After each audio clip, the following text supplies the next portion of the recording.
ان کا کہنا ہے کہ میرا تعلق ایک ایسے علاقے سے ہے جہاں پر تعلیم کا کوئی زیادہ رواج نہیں تھا۔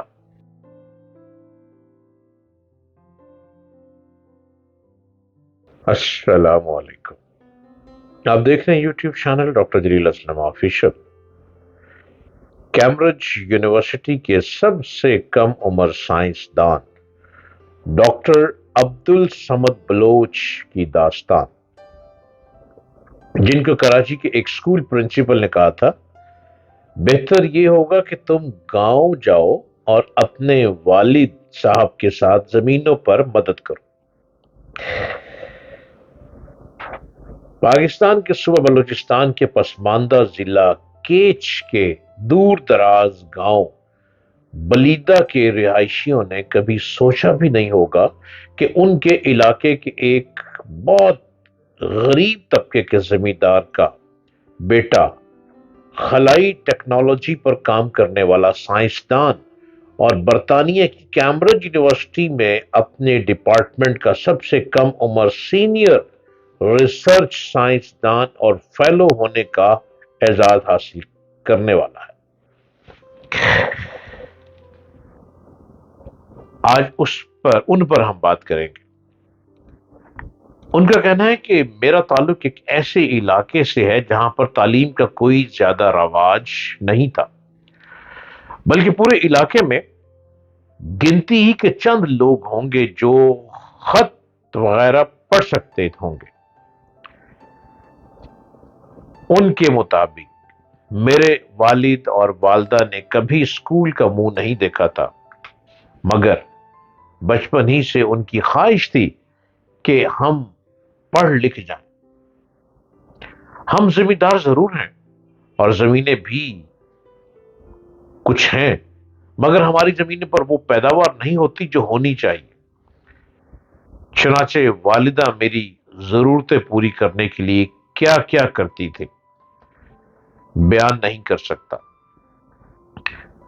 اس سے بڑھ کر یہ کہ والد صاحب کو اقبال کے کچھ شعر یاد تھے جو وہ مجھے اور میرے بھائیوں کو ہر وقت سنایا کرتے تھے، جس سے ہمت بندھ جاتی تھی۔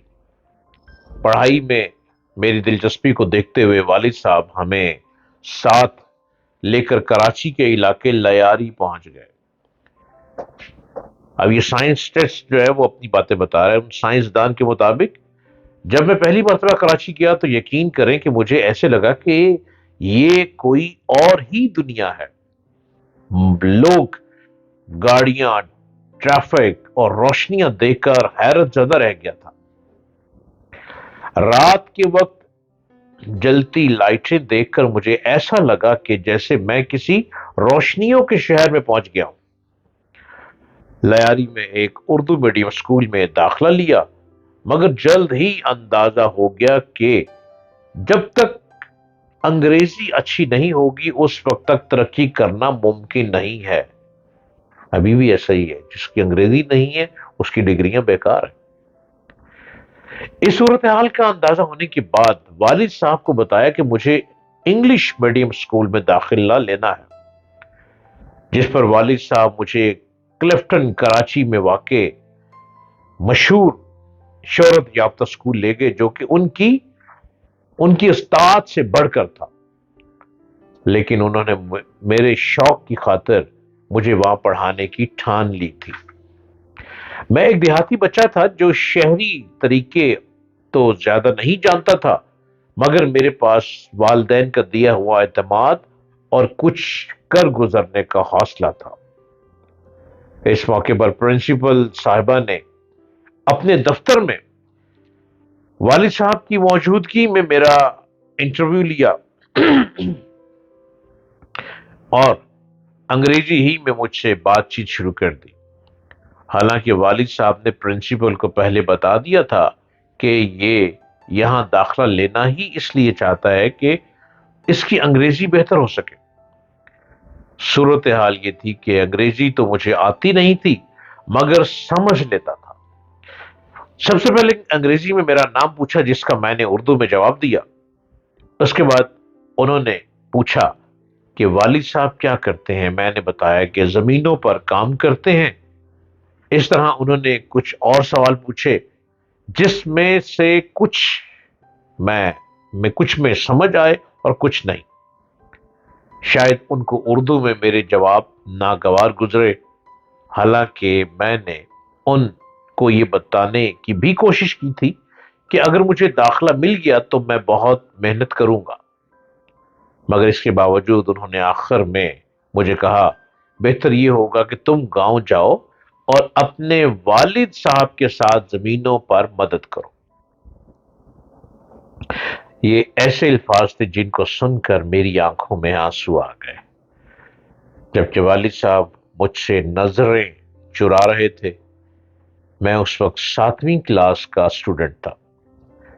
میرا دل ٹوٹ گیا، مگر میری تو تربیت ہی کچھ اور طرح ہوئی تھی۔ مجھے تو حوصلے اور عزم کا سبق سکھایا گیا تھا۔ یہ بات تو ذہن نشین ہو گئی تھی کہ انگریزی سیکھنا لازمی ہے۔ لیاری ہی میں ایک انگلش میڈیم اسکول کے بینرز اور پوسٹر لگے ہوئے تھے۔ میں نے والد صاحب سے کہا کہ مجھے اس اسکول میں داخل کروا دیں۔ انگریزی سیکھنے کے لیے میں نے خود ہی کوشش کر دی۔ کبھی انگریزی اخبار مل جاتا تو وہ پڑھتا، کبھی گرامر کی کوئی کتاب پڑھ لیتا، ساتھ میں اسکول کے ٹیچرز سے جو مدد مل جاتی اس سے پڑھائی بھی کر لیتا تھا۔ گو کہ یہ ایک چھوٹا اسکول تھا، لیکن کچھ ٹیچرز انتہائی محنت سے پڑھا رہے تھے۔ جب میٹرک کے امتحان تھے تو لوگوں نے مجھے بھی نقل کرنے کے لیے کہا، مگر میں نے انکار کر دیا کہ مجھے اپنی محنت کا پھل چاہیے اور محنت کا پھل ضائع نہیں ہوتا۔ یہی میری والدہ کی بھی مجھ کو نصیحت تھی، اور ہوا بھی یہی۔ میٹرک کا جب نتیجہ آیا تو میرا A1 گریڈ آیا تھا۔ میں نے میٹرک 2003 میں کیا، 2003 میں، جبکہ اسی سال کے آخر میں D J science college Karachi میں داخلہ لینے میں کوئی دقت پیش نہیں آئی۔ مائنا سائنسدان ڈاکٹر عبد القدیر خان بھی اس کالج کے اسٹوڈنٹ رہے تھے۔